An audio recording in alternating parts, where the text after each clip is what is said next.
Government ఈరోజు ఒక pilot project కింద తీసుకోవడానికి ప్రయత్నం చేసింది. ఈరోజు అది ఎలా ఉంటుంది, ఎలా చేస్తే ఎలా ఉంటుంది. ఇప్పుడు డిఫరెంట్ మన దేశంలోనే, మేము పరాయి దేశాల దగ్గర జరుగుతున్న సిచ్యువేషన్స్ గురించి మేము మాట్లాడట్లేదు.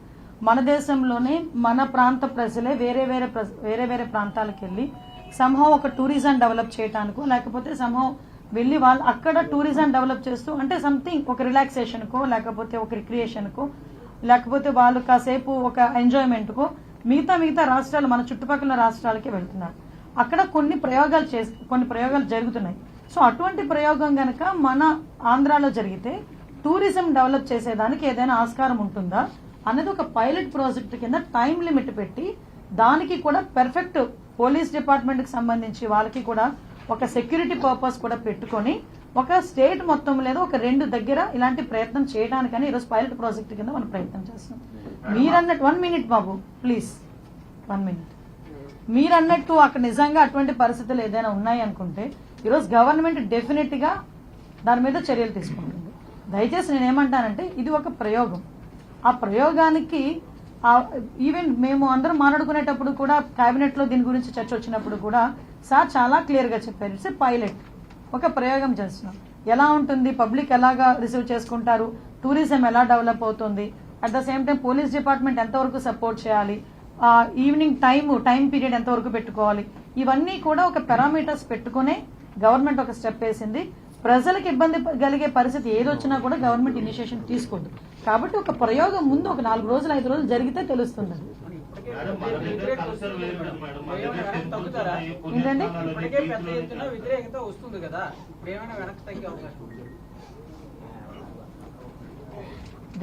ఏమండి అంటే మీరు నన్ను కూర్చోబెట్టి నా చేత మాట్లాడిస్తారు, కానీ నేను మాట్లాడడం మొదలు పెడితే మళ్ళీ ఏదో ఒకటి కాంట్రవర్సీ అంటారు.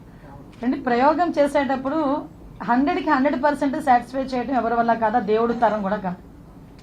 ఆ దేవుడి తరం కూడా కాదు ప్రతి ఒక్కరిని సాటిస్ఫై చేయడం అనేది. ఎంతమంది ఒక ప్రయోగం చేసేటప్పుడు మిక్స్డ్ ఒపీనియన్ ఉంటుంది. ఒకళ్ళేమో ఓకే అంటారు, ఒకళ్ళేమో వద్దు అంటారు, అన్ని మిక్స్డ్ ఒపీనియన్ ఉంటుంది. కానీ గవర్నమెంట్ ఏంటి, అన్ని రకాల ఆలోచన చేసుకుని ఒక ప్రయోగం చేస్తున్నాం, దాన్ని విధి విధానాలు ఎలా ఉన్నాయని పెట్టుకుంటుంది. దానివల్ల వచ్చే రిజల్ట్ కూడా వెయిట్ చేయొచ్చు కదా. ఇప్పుడు జరిగేది ఏదో జరుగుతుందని ఆలోచించే కన్నా ఇక్కడ కూర్చొని మనం ఏదో దాని మీద మనం ఏది పద్ధతి రాయకూడదు, ఏది పద్ధతి మాట్లాడకూడదు. Just wait and see. నిజంగా అటువంటి పరిస్థితి వస్తే కనుక గవర్నమెంట్ వెనక్కి తగ్గడం ఏంటంటే ఆపుతాము అంతే తప్పించి మేము ఎప్పుడు కూడా పబ్లిక్ కి వ్యతిరేకంగా వెళ్తామని ఎప్పుడు చెప్పలేదు, వెళ్ళము కూడా. మనిషి కనిపించలేదు అంటే అనుకున్నాను. యా మనీ అమ్మా బోత్ ఉంటాయి నాయన. నేనేమంటానంటే 2 ఉంటాయి ఒక దగ్గర. అంటే మనం తీసుకునే విధానం బట్టి ఉంటుంది, మనం చూసే చూపు బట్టి ఉంటుంది. నేను అదంటా. ఈ రోజు ప్రతి ఒక్కరు విశాఖపట్నం టూరిజం డెవలప్ అవ్వాలి, టూరిజం డెవలప్ అయ్యేదానికి ఎంతవరకు తీసుకుంటున్నాం, అన్ని ఇనిషియేషన్స్ తీసుకుంటున్నాం. ఈ రోజు టూరిజం డెవలప్ అవడానికి ప్రభుత్వం ఈ రోజు టూరిజంలో ఎంత మేరకు ముందుకెళ్లిందో మీరు కూడా చూస్తున్నారు. ఇది అంటే ఇప్పుడు చాలా స్టాటిస్టిక్స్ తీసుకున్నాం. మీకేమో ఇలా దీని మించి మాట్లాడితే నా గురించి ఏదో రకంగా మాట్లాడతారు. సో అన్ని ఆలోచన చేసుకునే ఒకసారి పైలట్ ప్రాజెక్ట్ కింద తీసుకున్నాం. దానికి కూడా ఇప్పుడు ఎక్కడైనా సముద్ర స్నానాలు చేసే పరిస్థితులు ఉన్నాయి. సముద్ర స్నానాలు అంటే దారి పొడుగునా కాదు కదా, కొంత టైం వాళ్ళకి ఒక ప్లేసెస్, ఇవన్నీ కూడా మీరు చెప్పిన సూచనలు 1 or 2 ఉన్నాయి కదా, వీటిని కూడా ఓవర్కమ్ చేయడానికి ఏం చేయాలని చూసుకుంటాం మేము కూడా. ఓకే, పబ్లిక్ కి ఇబ్బంది రాదు, టూరిజం పెరగాలి, పబ్లిక్ కి ఇబ్బంది రాదు, లా అండ్ ఆర్డర్ ఇష్యూస్ రాకూడదు. ఇవే మా మెయిన్ ప్రయారిటీ. దాని మీద ముందుకెళ్తాం. ముందు సహకరించండి, ముందు సహకరిస్తే తర్వాత ఏం జరుగుతుందని చూడొచ్చు. అమ్మా ఇప్పుడు ఒకసారి ఏంటంటే ఎన్డీపీఎస్ కేసెస్ లో ఎలా ఉంటుందంటే గాంజా, ఎస్పెషల్లీ గాంజా డ్రగ్స్ కేసుల్లో ఇంతకు ముందు గాంజా దొరికింది ఎవరి దగ్గర అంటే కంపల్సరీ వెళ్ళి రిమాండ్ కి పంపించడం, వాళ్ళు మళ్ళీ బెయిల్ మీద బయటకు వచ్చి రావటం, లేకపోతే ఈ కన్విక్షన్ పడే వరకు వాళ్ళు కోర్టుల చుట్టూ తిరగడం, ఇది యాక్చువల్ గా జరిగేది. కానీ ఈ రోజు వన్స్ ఒక్కసారి కనుక గాంజాతో పట్టుబడ్డం అన్నది జరిగితే ఇమీడియట్ గా గాంజా షీట్స్ కూడా ఓపెన్ చేసేస్తున్నాము. అంటే వాడు ఇంకో ఒక రౌడీ షీటర్ టైప్ లో ఒక గాంజా షీట్ ఇమీడియట్ గా ఓపెన్ చేస్తున్నాం.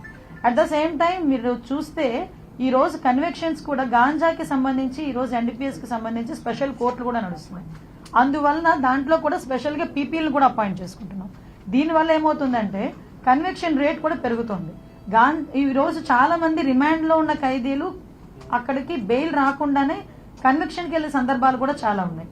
వీటితో పాటు ఏదైతే గాంజా తీసుకున్న ఒక ట్రాన్స్పోర్ట్ చేసిన వాడు ఒక్కడిని తీసుకొచ్చి లోపల పడేయడం కాదు, వాళ్ళ తాలూకా లింకులు చాలా చాలా ఎస్టాబ్లిష్ చేసుకొని ఎక్కడైతే కింగ్ పిన్ ఉన్నాడో కింగ్ పిన్ కూడా తీసుకొచ్చి ఏదో అతనికి శిక్ష విధించడం కాదు, వాళ్ళ ఆస్తులు కూడా జప్తు చేసి వాళ్ళ తాలూకా ఫైనాన్షియల్ ఇష్యూస్ ఏమున్నాయి వాటన్నిటినీ కూడా వాళ్ళు కొలాప్స్ చేసే పరిస్థితి తీసుకొస్తున్నాం. కాబట్టి ఒక రకంగా చెప్పాలంటే ఏదో అంటారు కదా, కూకట వేలతో పెకిలించాలి గాంజా అన్న దాన్ని, డ్రగ్స్ అన్న దాన్ని. దానికి ఈ రోజు గవర్నమెంట్ తీసుకుంటున్న స్టెప్ బై స్టెప్స్ కి వచ్చే రిజల్టే మీరు ఈ రోజు చూశారు.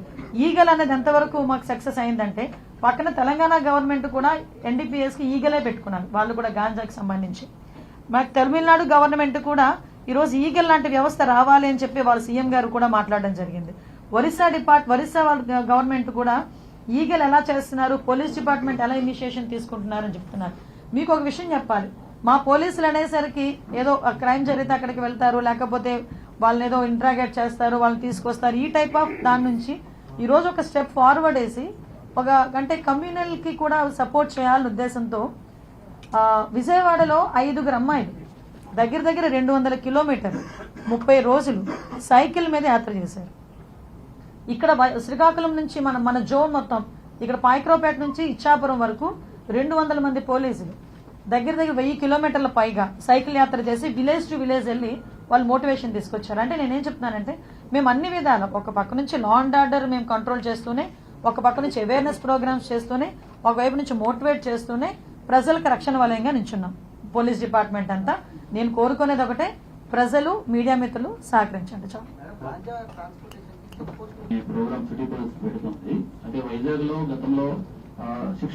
ఇనిషియేషన్ అనేది ఇప్పుడు ఒక్కొక్కరికి ఒక్కొక్క థాట్ ప్రొసీజర్ ఉంటుంది. చెప్పాను కదా ఇందాక, ఒక్కొక్క ఎస్పీ, ఒక్కొక్క సిపి, ఒక్కొక్క నేమ్ పెట్టి బయటకు తీసుకొచ్చారు. ఈ రోజు మా సిపి గారు తీసుకున్న ఇనిషియేషన్ అందరికి మన మొత్తం స్టేట్ లెవెల్లో కనుక ఇంప్లిమెంట్ చేసుకుంటే చాలా మంది బయటకు వచ్చి వాళ్ళ జీవనాన్ని తిరిగి గౌరవప్రదంగా బతికేదానికి నిజంగా ఒక ప్లాట్ఫామ్ ఇది.